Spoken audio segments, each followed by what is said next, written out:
Bonjour mes amis, bonjour mes followers. Aujourd'hui nous allons parler d'un produit que vous connaissez bien, le lait de vache, puisque le terme de lait est réservé au lait de la vache, alors que le terme de lait d'amande n'est plus utilisé, on parle de jus végétaux.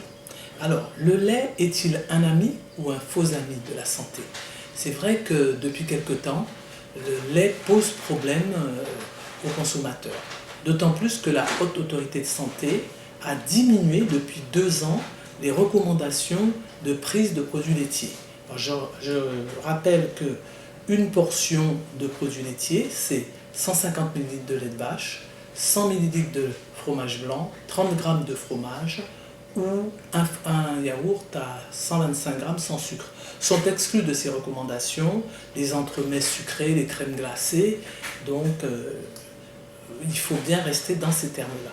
Alors pourquoi le lait est-il devenu brusquement sujet de tant de polémiques? Eh bien parce que, moi je me rappelle quand j'étais enfant et adolescente, on me disait il faut boire beaucoup de lait parce que tu vas grandir, tu vas avoir des os très solides. Effectivement, dans le lait, on trouve du calcium et des protéines qui sont nécessaires à la trame osseuse. Et donc on s'est dit on va boire beaucoup de lait, comme ça on aura un os très solide. Mais malheureusement, avec des recherches et des enquêtes épidémiologiques, on s'est aperçu que les pays qui buvaient beaucoup de lait, c'était justement eux qui avaient l'os le plus cassant. On parlait d'ostéoporose. Et on remarquait qu'il y avait beaucoup de fractures du col du fémur. C'était en Suède, en Amérique du Nord, en Australie. Et puis que dans les pays du Sud, par exemple dans certains pays d'Afrique, certaines contrées où on ne boit pas de lait pour des raisons culturelles ou de chaîne de froid, et bien là, au contraire, les gens avaient un os très dur et très rarement des cas de fracture du col du fémur. Alors, en fait, on s'est aperçu qu'il y a d'autres facteurs qui rentrent en jeu. Le tout n'est pas d'avoir du calcium, le tout est d'avoir un calcium assimilable, c'est-à-dire utilisé par l'os. Et c'est vrai que le calcium le plus assimilable se trouve dans les légumes feuilles, dans les légumes racines, et qu'on va recommander plutôt pour avoir une bonne santé de l'os, de l'exercice physique régulier et un régime méditerranéen, c'est-à-dire beaucoup de fruits et surtout beaucoup de légumes où on trouve ce calcium qui est assimilable.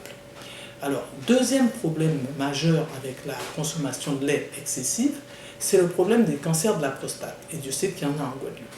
Le problème du cancer de la prostate, c'est que quand on fait une consommation excessive de lait, et ça ce sont des enquêtes qui l'ont montré, eh bien on a une accélération du développement des cancers de la prostate, éventuellement du cancer de l'ovaire, et au contraire un facteur protecteur pour le cancer du côlon.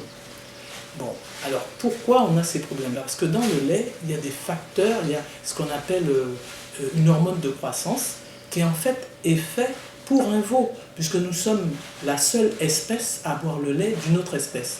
Et un veau, lorsqu'il naît, dans une année, il doit prendre 300 kg. Donc il faut que ça s'accélère. Alors donc il faut faire très attention à ça. On a aussi le problème des allergies aux protéines de lait. On a de la caséine dans le lait. Et c'est vrai qu'il y a beaucoup surtout des jeunes enfants, qui ont des allergies à ces protéines et qui vont développer ça sous forme de problèmes cutanés, digestifs ou respiratoires.